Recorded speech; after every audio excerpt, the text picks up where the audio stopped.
excited to have this exceptional panel here. My name is Sharon Butler. I am the Executive Vice President and GM for Flywire Global Education. And just wanted to take this opportunity to welcome everybody and to thank the Globe for putting on this wonderful event today. For those of you who don't know who Flywire is, we are actually a Boston-based company, and I started thinking about our roots. An MIT student had a great idea on how to help international students have a great payment experience, and over the last 12 years, we've innovated right here in Boston and created a great company that's now helping millions of students and thousands of education institutions provide a better experience for their students and their families. So just wanted to welcome everybody here and let them know that we're really, really excited to be supporting this group. And everybody knows there's a significant challenges facing the education industry right now. So I don't think there's anything better than bringing educators, media, and technology together to help solve these problems. And really happy to have this powerhouse group of women to help solve some of these things. And before we start, just want to welcome Linda Henry from Boston Globe. Thank you very much. Thank you. Thank you to Flywire. So, as she mentioned, we're going to be talking this morning, kicking off the conference by talking about higher education. And we have three fantastic leaders that helm three of our really important local education institutions with us today. If you could just start by introducing yourselves. Hello, I'm Aisha Francis. I'm the president and CEO of Franklin Cummings Tech, a tech and trade college in the South End. And I'm Paula Johnson. I'm the president of Wellesley College, a women's college, a small liberal arts college in Wellesley, Massachusetts. Good morning. I am Marisa Kelly. I'm the president of Suffolk University. We are a comprehensive institution right in downtown Boston. Wonderful. So there's so much going on within the higher education world, and we've been reporting on a lot of different aspects of it. And I want to start by talking about just in general, setting the table. We were talking a little bit in the green room about how the energy on your campuses are really fantastic right now because the students are back. We're just a few weeks into this academic year. What are your priorities for your different schools? We'll start with Aisha. Sure. We are really focused on transformative technical and trade education. We're a special focus college, and one of the things that we are proud of is the fact that more than half of our students are first-generation college students. So inclusivity and belonging is really important to our campus. The other thing is making sure that what we educate, what we teach on has currency. All of our students are from Massachusetts. Well, there are a few who drive in from Rhode Island and New Hampshire. We're a commuter campus, but making sure that folks know that we are educating today's workers is really important for us. So inclusivity, belonging, and relevance for folks who are really taking a big chance to advance themselves and their families is what's important for us. Great. I would say, I think similar to what Aisha said, our campus is alive in a way that it hasn't been in a good while. I think last year we were kind of emerging from the pandemic, and this year really feels like we are really back and the students are energized, I think, and the faculty in a very different way. We'll probably talk about the SCOTUS decision on affirmative action, but I think on our campus where for a highly selective liberal arts college, this is really a major issue for us. Again, focusing on the importance of the enormous diversity of our community, really focusing on inclusive excellence, which is that in order to have excellence, we must have inclusion and diversity in our classrooms, but also outside. And also, I think, similar to what Aisha said, we cannot underestimate the impact of what this decision does psychologically to our students and to prospective students, and really enforcing that our students belong and doing everything on campus. And then I would say, lastly, we have a major focus this year, and we've had a focus, but I think we're doubling down on it this year, around talking and listening and sharing ideas across difference. We live in a tremendously polarized world, and our students are part of that world, and you add with that social media, and there's silencing that happens. And so this is, we can talk later, but a major effort. And we're part of a larger consortium of colleges and universities focusing on this. Great to hear. I would say similarly, we are so excited to be fully back. I mean, the energy on campus is just incredible, and it was last year as well, but this year I think students are so excited to be together. We're about just under 7,000 students at Suffolk, and for our undergraduates, a significant percentage of them are first-generation college students, students of color, Pell-eligible students. So the last few years in particular, as these are students who did most of their high school years in the middle of this pandemic, and the opportunity to be back together and engage in a really rich way and in the learning opportunities that we provide is fantastic. And so most of all, what we want to do as a campus community is to support them and to be sure that they truly can take advantage of the transformational educational opportunities that we provide. I think it's so interesting when you talk about, we were discussing that your freshman year were freshmen in high school when the pandemic hit, and there were really 3 educational years that were heavily disrupted by whether they were wearing masks or there was sort of missing, school was closed, and things were different. My kids had to eat lunch separated in silence for 1 year, and it just sort of the impact of that socially. So are you seeing that? Like we had made a joke about how some, not joke, but just sort of an observation that some people were, a pandemic 12 or a pandemic 20, in that socially they had missed something. Are you seeing any of that?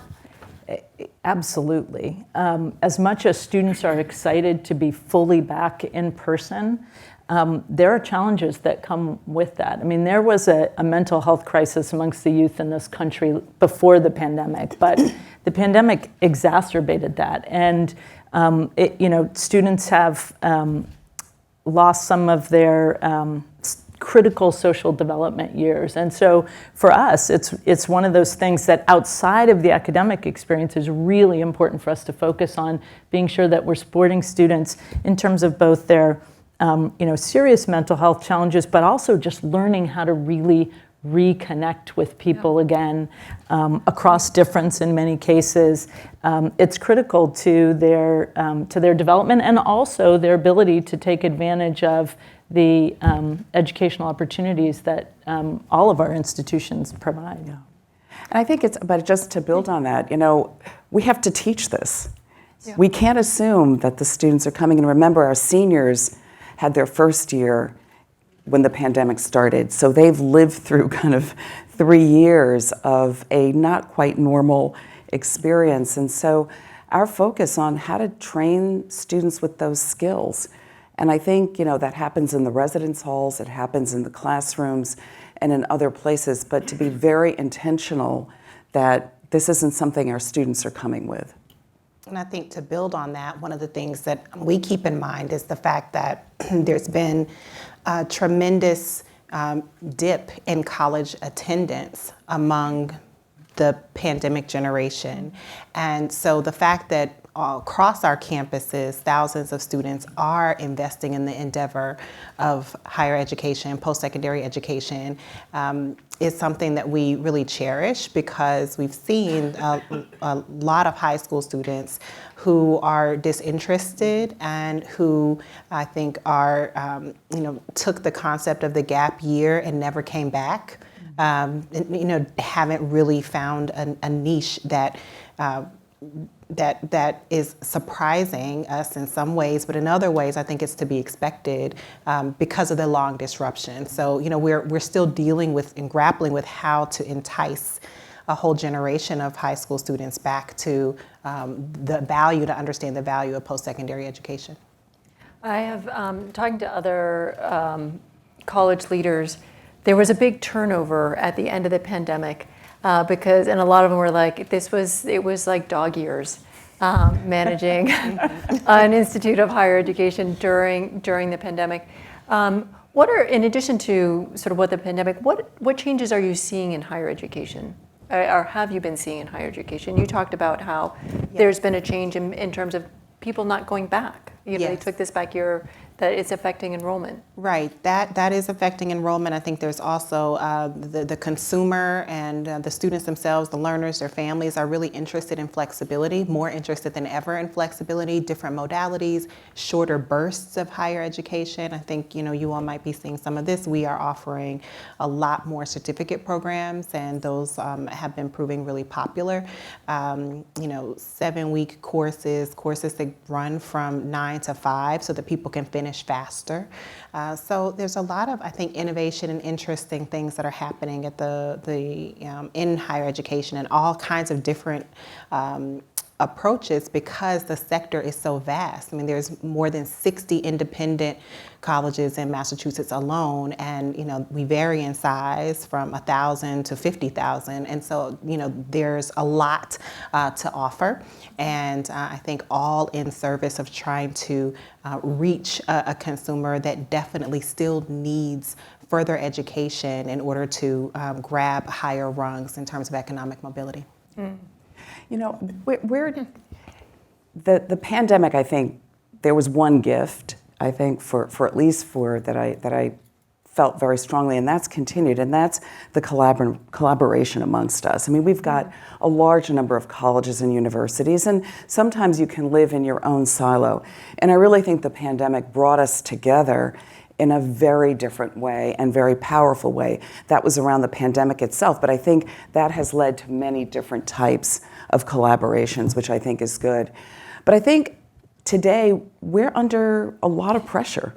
We are not trusted. I think the distrust in higher education is only growing.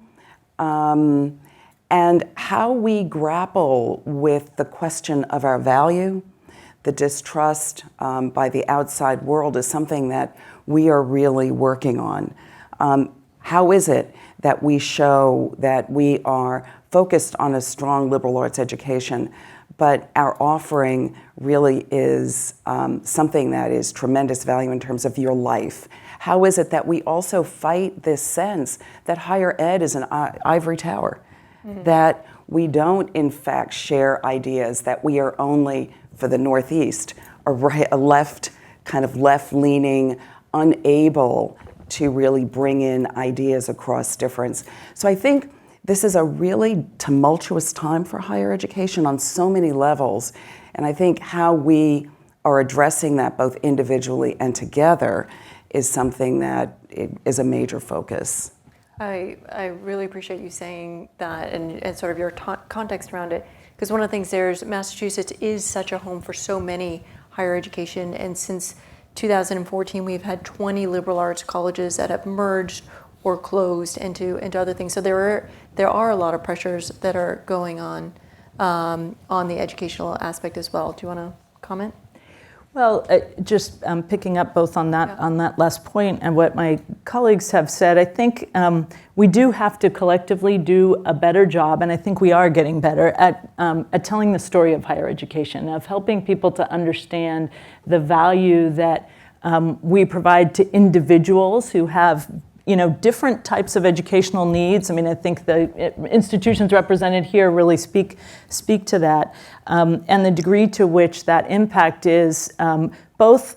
In some ways, people try to quantify it around their salary, their income, but really is much broader than that in terms of the quality of a fully lived life over the course of the years. So we're doing a better job of that, and we have to continue. But I also think in Massachusetts, specific to our region, we need to help people think more about the degree to which we are important economic engines for this state and for New England.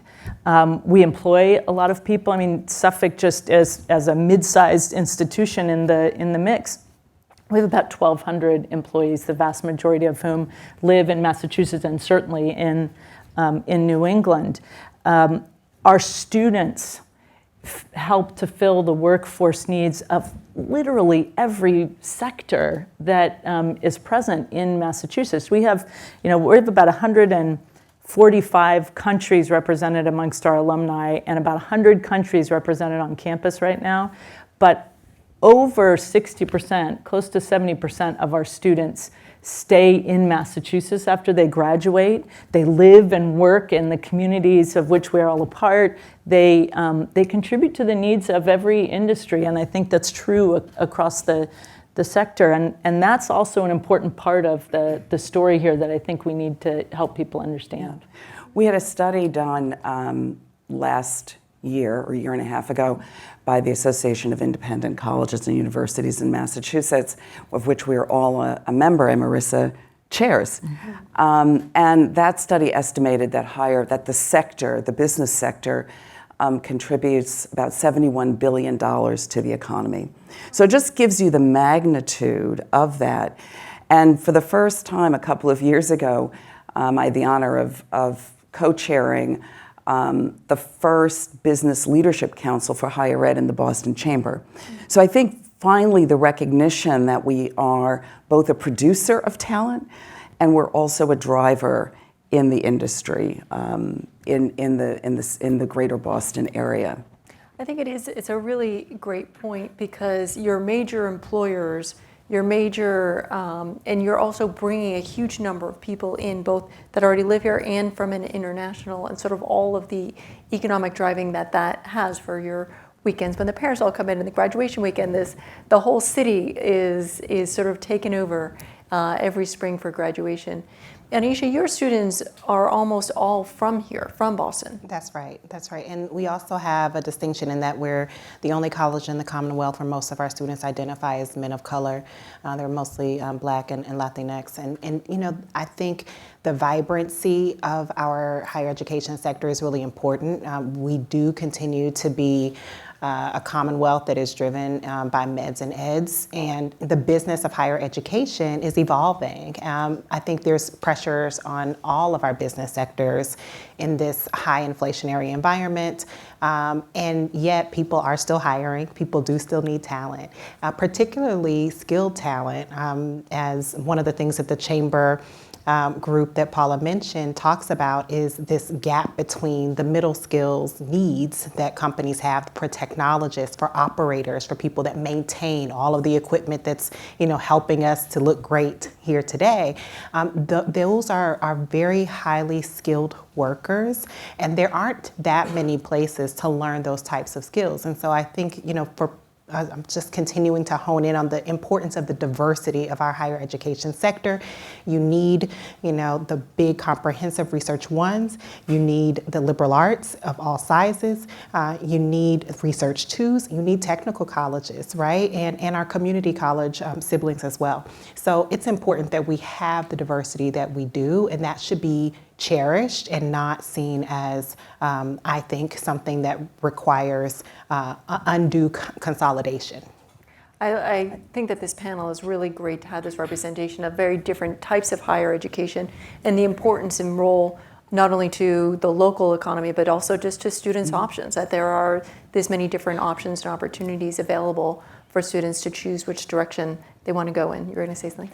Well, I just wanted to add, in addition to the economic impact, and Paula touched on this before, colleges are incredibly important to the development of citizens, right? People who can engage with others who are different from themselves. And all of our institutions help to foster the kind of intellectual and cultural, emotional skills that are really required for engaging in the public sphere, again, in ways that are really important to our communities. And that's everything from, learning how to engage civilly on political issues, but also just how to engage in everyday life across differences. That's why the diversity in our campus, in addition to serving particular populations who, of course, we all want to serve, the diversity on campuses is also so critical to just the development of those skills. And I think we sometimes lose sight in this questioning of the value of higher education, of the importance of that dimension of what happens as well. I'm getting really great questions that people are submitting, either from the audience and from our virtual audience on this. And one is something we wanted to talk about: the Roe v. Wade, affirmative action, maternal health among Black women, and transgender women health. How, this is specifically for you, Paula, how does Wellesley College process these issues on the campus? Yeah, well, it's a good question, and a lot of these issues, I think, reinforce our reason for being. Yep. That women are, in many places, including our own country, their rights are under attack. And so really giving our students the greatest foundation in how they really embrace any number of issues and learn about them is critically important. Now, one of the issues is that when we teach, we have to understand that we have a diversity of students, so that we have to teach from what the facts are, and we also have to be able to hear what different sectors of the population think. And so as we process these issues, it's important, of course, to have an understanding and an appreciation of one's rights, but we also have to make sure that we are allowing and making sure our students have the skills to understand issues in all of their complexity. Another issue here for us is that, again, the value of a women's college, which I think we can't assume we're beyond the days where we just say you should come because we're a top-rate liberal arts college. Maybe that's true, but really stating what is the value. What happens when you come to Wellesley? Well, we know that you have a much greater chance of finishing successfully in many of the male-dominated fields, whether it be STEM or economics. We have the data. We produce the largest number of women's science PhDs amongst our liberal arts peers. But I think being able to articulate why it's important is part of this context of, when you have a group under attack or groups under attack, why it's important to have the diversity of offerings, including women's colleges. It's a great, I love that you talked about the value of a single gender education, and sort of that a lot of them have switched. And I have in my head, Drew Faust just wrote her memoir, which is really fantastic. And she talked about how she went to an all-women's school, but that was sort of, there weren't very many options for her.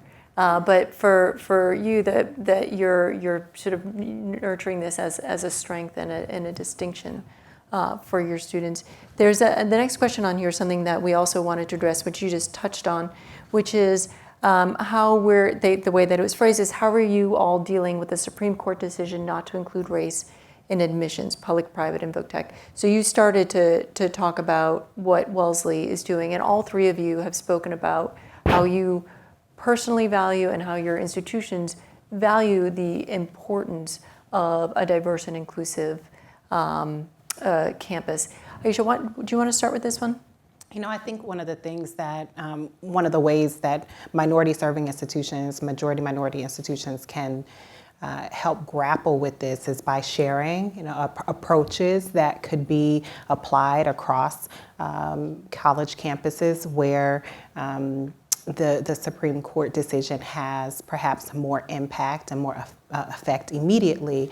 But I think this is also not we can't take a selfish approach to this, because this is, I think it could be the first of many other types of decisions that impact other, what I consider, rights and freedoms. And so I think it's one of the instances where, again, it's really important that the whole sector come together, whether or not our institutions feel that there's anything that we need to change or do differently because of the specific ruling and the way that it was written.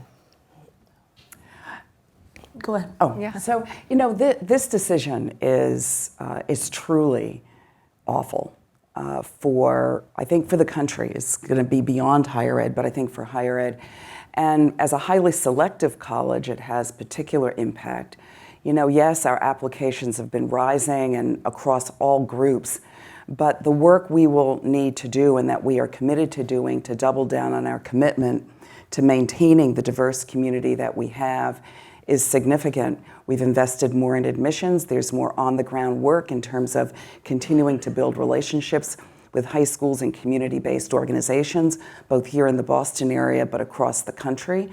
And really kind of making a very clear statement that places like ours are places where students of all types and underrepresented backgrounds are welcome.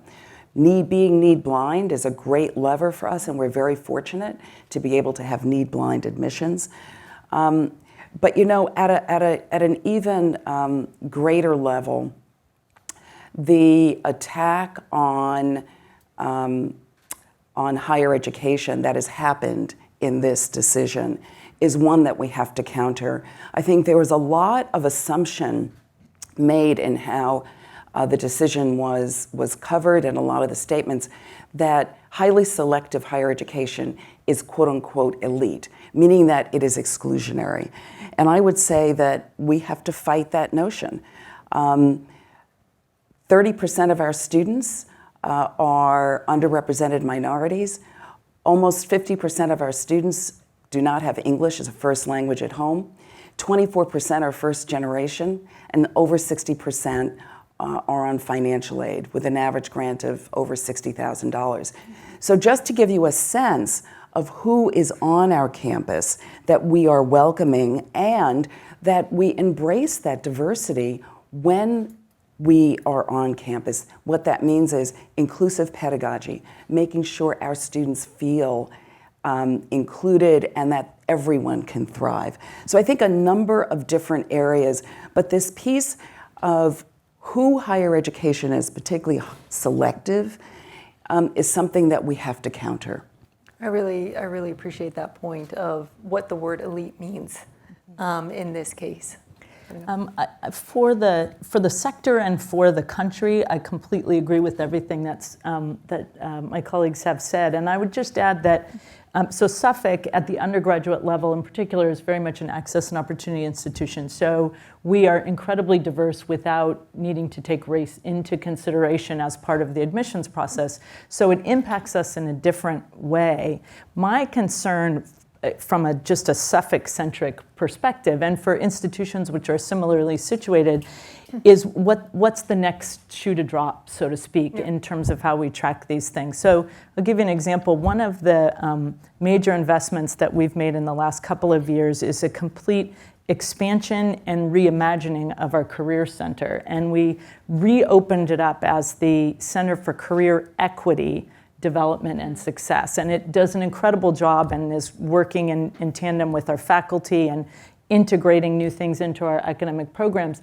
But specific to this question, one of the ways that we're looking to measure success is to be sure that our students of color, our first generation students, our Pell eligible students, that every group is taking full advantage of the resources of this unit. And if things continue down this path and it becomes impossible for higher education to track the race of our students, even once we've admitted them, it will be very hard to assess whether or not we are providing equitable service to our students in any number of different ways. And that's just one example. I think there's a whole host. Programs in partnerships with businesses, where we have partnerships with businesses where they're really looking to diversify their workforce. And so they're looking for interns that represent a diverse range of backgrounds. If we're no longer able to have those kinds of partnerships, that's going to be a real loss for individual students, for our ability to serve them, and in that case, for the workforce. So I'm concerned about the next iterations of these things as well. And I think that, Marissa, you are so right. And this is another place where I think higher ed can partner with the business community, which is, we have spent a tremendous amount of time and effort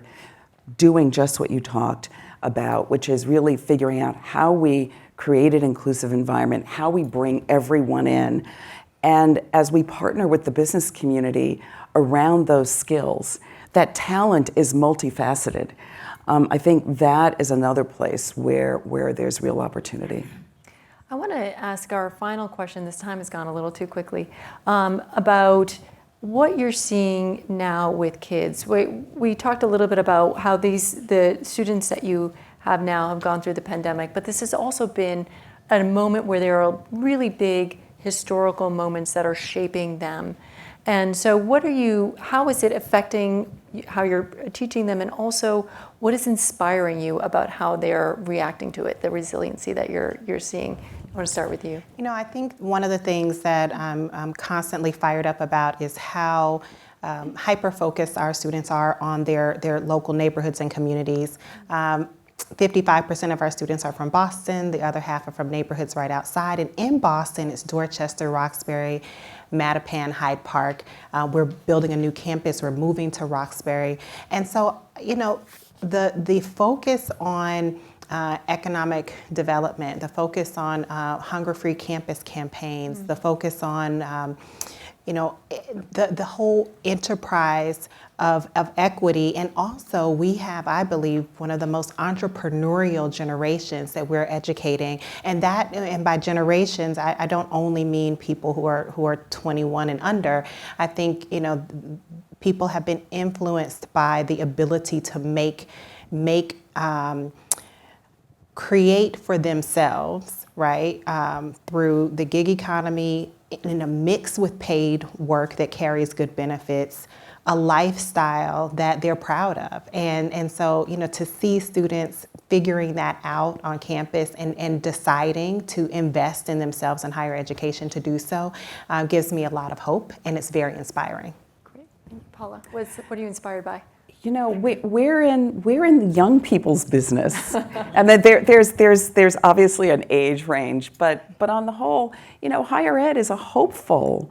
It's a hopeful place to be, because we are really thinking about the future of the country as well as the future of our world, and seeing our young people rebound from what was truly an incredibly difficult time, and even with all of the mental health issues, et cetera, I think their excitement about coming to college and either learning, getting the skills, really thinking about what are the major issues of the world that they want to be part of.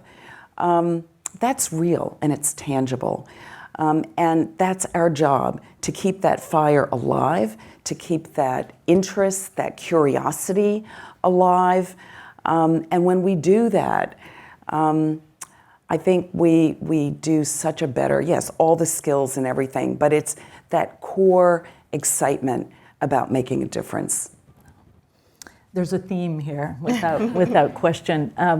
It is so exciting to be around students who are committed to, yes, their professional success, but really committed to engaging in communities and to making communities better, and to sort of marrying those two things, right? Using the skills that they may be developing with a particular professional track in mind, but also a commitment to really using those same skills in their volunteer work and engaging in their local community, and in fact communities across the globe. That really makes me hopeful for the future of the world. Can I just add one thing, because we didn't talk about the faculty. Okay, please. And our faculty are also, remember, our faculty, many of them are not that much older than the students. I mean, it's kind of a whole new generation coming in, and they are as excited about making change in their fields, about connecting their fields with the world, with their students. And I think that also is a vibrant interaction. This has been a really wonderful, really insightful conversation. You contextualize sort of what's going on in terms of the news and the rhetoric that's happening around higher education, some of the stresses that are going on, how your students are responded, and most importantly for me, what about them is inspiring you for the future. Running your organizations is an enormous, enormous responsibility. So thank you for taking the time to come here and help us understand a little bit more about what you're doing and what you're seeing in your field. So thank you very much. Thanks for the Thank